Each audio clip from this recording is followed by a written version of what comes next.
all we need to do is be still. When I say be still, I don't mean the body be still. I'm not talking about musical statues or anything like this. I'm talking about the mind becoming still. And we turn towards what we think we are. We just turn towards what we conceive of as being ourself. And if we go selfwards towards what we are, the I,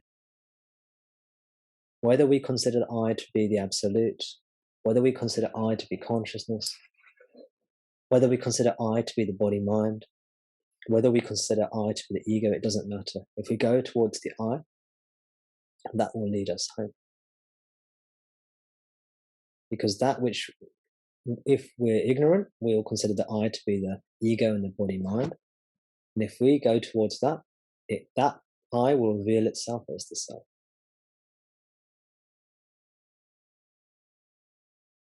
It's like looking at the snake and the rope. If you look at the snake, you see its rope. Whether you conceive of it as a snake or rope is irrelevant. If you look at the rope or the snake hard enough, you'll discover its true identity. So just go towards the I, the subject, what you are. Now, there are deeper teachings. And I think I said on Sunday about the path of Sri Ramana. Did I mention that to you on Sunday? There's a book called The Path of Sri Ramana, Part 1, which explains the method very completely. It goes through what the process is and what the process isn't. So I do recommend you read that,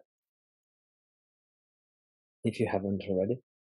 If you haven't looked at the recommended reading on tomdas.com, I recommend you look at that and you read that, or some of those texts. And they will give you a lot of answers. And they provide a lot of the theory, if your mind needs the theory. Many of us do. So that will go into more detail.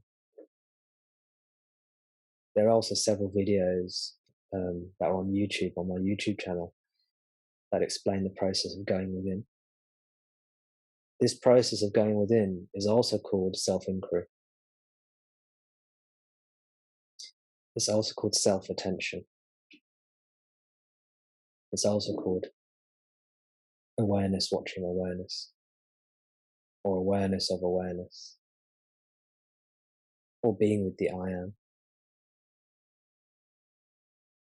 It's also called meditation. A Sanskrit word for this meditation is nididhyasana. Nididhyasana, which is a form of a Sanskrit word that literally means meditation. And it's in the Vedanta school, in the Hindu Vedanta school. Nididhyasana. And as it deepens, as the self-attention or the self-inquiry deepens, it becomes more and more one-pointed and calm. And then it becomes known as samadhi. So the higher, as it progresses, the meditation progresses into a deeper state called samadhi, which is just a natural outcome of self-inquiry. So maybe have a look at these resources here. It saves me talking it through. But of course, if you have any questions, you're very welcome to ask. There is a magic about Guru Bhakti, though, that I can attest to. Guru Bhakti is love and attention towards Guru, which is initially an object. You consider Guru to be an object, something outside of you, something other than you. And what I talk about Ramana as Guru all the time. But it doesn't matter if Ramana is your Guru or not. However whatever divine, whatever object you see as being divine, whether it's God, whether it's Guru, Whether it's a photo, whether it's a statue, whether it's a place, whether it's a person, it doesn't matter. If you have a genuine love for something that is divine, that you consider to be divine, that you consider to be godly,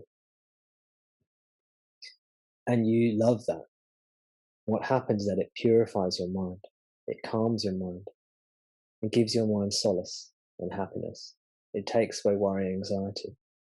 And when you need it, this God, this godliness, this divinity, this divine power will magically, literally magically, turn your mind within into itself and take you into the self. Without you knowing anything about self-inquiry, what the self is, what in Vedanta I call the 4 qualifications: viveka, vairagya, and so on and so on. Viveka means discernment or discrimination between that which is changing and unchanging. Vairagya means dispassion, means we're no longer interested in the sense pleasures and the worldly things. You don't need to know any of this stuff. If you have Guru Bhakti or Bhakti for God, or some kind of divine impulse, and you follow this love, and this love becomes one-pointed and unbroken, it purifies your mind, makes you still, and when the time is right for you, it turns you within and takes you into itself. This is the power of Guru. This is the power of Ramana. This is the power of Arunachala as well.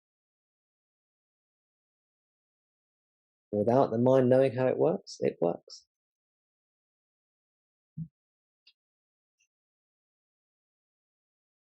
I've said before, it's a bit like in these water parks, in these theme parks, when you go onto in a swimming pool and you've got these water slides, all you have to do is get in the top and just get in, and then it goes all the way around, and then it comes out the bottom and you're in the water at the end.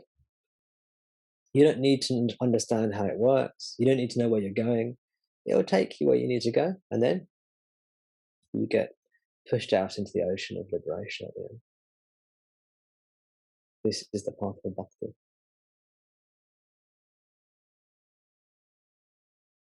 And whichever path you get into, whether it's the path of bhakti, whether it's the path of inquiry, whether it's the path of knowledge, whichever way you get in, you'll come out the same way.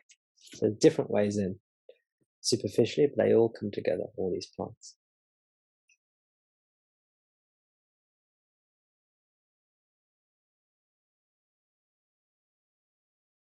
I think it's very difficult to have one aspect of the path without the other.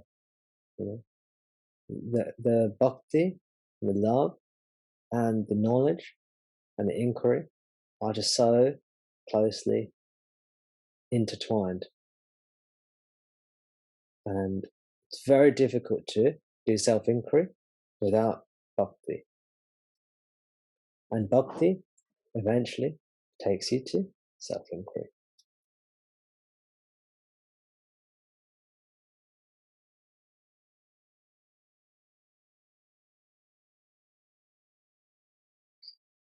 So we can pray for bhakti, we can have bhakti in our hearts.